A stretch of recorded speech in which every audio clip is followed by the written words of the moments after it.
صہیب بن خالد نے بیان کیا، ان سے یحییٰ بن سعید بن حبان نے، ان سے ابو زرع نے، اور ان سے ابو ہریرہ رضی اللہ عنہ نے کہ ایک دیہاتی نبی کریم صلی اللہ علیہ وسلم کی خدمت میں آیا اور عرض کی کہ آپ مجھے کوئی ایسا کام بتلائیے جس پر اگر میں ہمیشگی کروں تو جنت میں داخل ہو جاؤں۔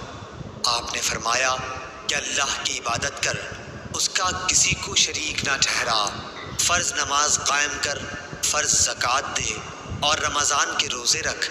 دیہاتی نے کہا، اس ذات کی قسم جس کے ہاتھ میں میری جان ہے، ان عملوں پر میں کوئی زیادتی نہیں کروں گا۔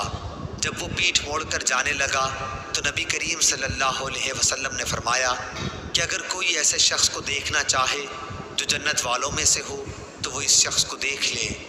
صحیح بخاری حدیث نمبر 1397۔